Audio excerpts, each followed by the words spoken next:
The movie begins in the rugged hills of Ethiopia, where elite U.S. Special Forces sniper Bob Lee Swagger and his spotter, Donnie Finn, lie in wait, providing covering fire for an American convoy moving through hostile territory.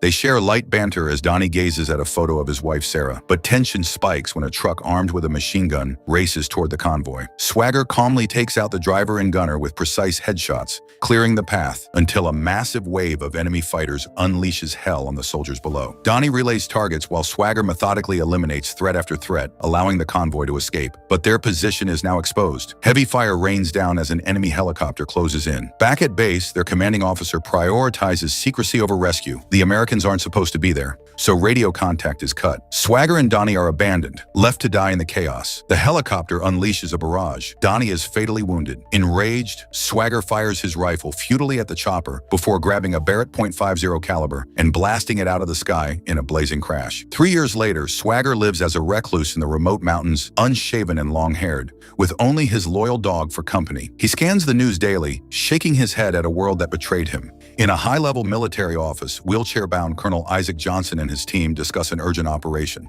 Sandor recommends Swagger, describing him as a broken hero turned loner, perfect for their needs. Johnson and his men drive to Swagger's isolated cabin. His dog alerts him. Swagger confronts them warily. Johnson flashes his Medal of Honor, but Swagger demands they leave until Johnson calms the standoff and requests just 5 minutes. Alone inside, Johnson reveals intelligence of an assassination plot against the president, with a mole blocking official channels. The shot will come from over a mile away, a distance only a handful of snipers can achieve. Despite his reluctance, Swagger's buried patriotism stirs. He agrees to scout 3 potential cities for sniper vantage points. As Johnson leaves, Swagger snaps a photo of their license plate, just in case. Swagger tests himself with a beyond-a-mile shot on a can of stew, nailing it perfectly. He cleans up, arms himself, bids his dog farewell, and heads out. After scouting each location meticulously, he reports back. Philadelphia is the most likely spot. Johnson wants him there on the day to help trap the assassin. The city buzzes with security, snipers on rooftops, agents everywhere, including rookie FBI Special Agent Nick Memphis, stuck in a low-priority post. Swagger joins Johnson, Payne, and Dobler in a nearby office. A Philadelphia cop, Officer Stanley Timmons,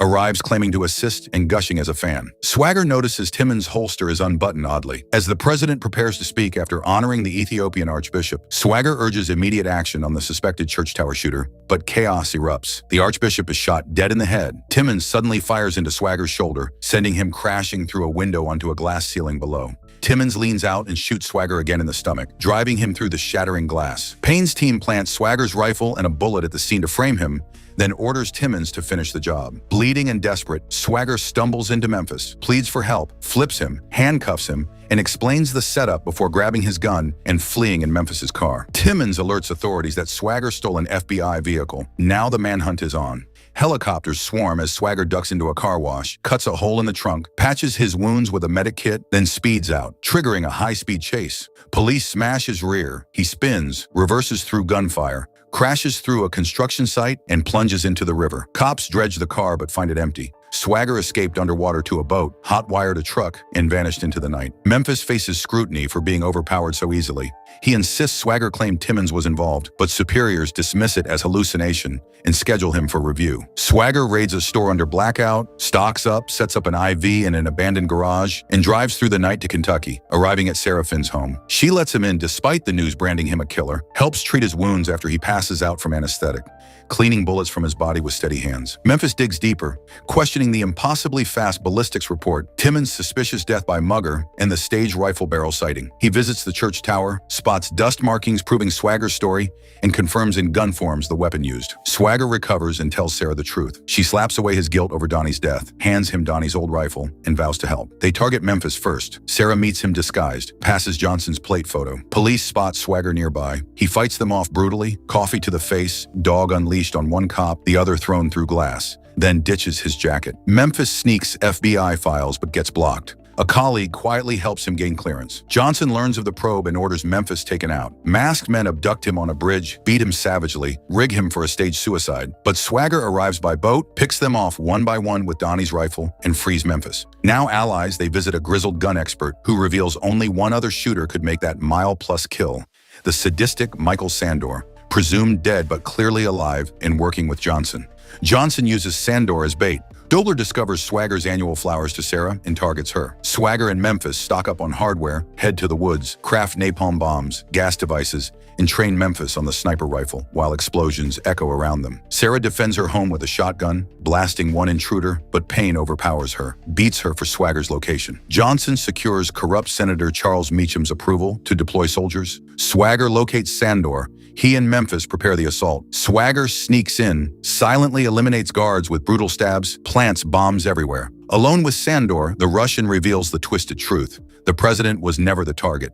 The archbishop was to silence his expose on American genocide in Africa for an oil pipeline. Swagger's Ethiopia mission unknowingly covered the massacre. Soldiers surround the cabin. Sandor shoots himself rather than be captured. Swagger orders Memphis to detonate the bombs. Chaos erupts, gunfire, explosions, a helicopter downed in napalm flames. They escape amid the inferno. Memphis fakes a call tracing them. Swagger phones Johnson, revealing Sandor's recorded confession and demanding a meet with Meacham present in the snowy mountains. Johnson arrives with helicopters, Payne holding Sarah hostage. A distant figure walks toward them, Swagger seemingly shot dead by a hidden sniper. But the tables turn.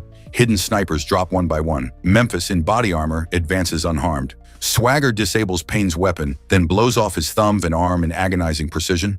Sarah grabs a gun and executes Payne for her torture.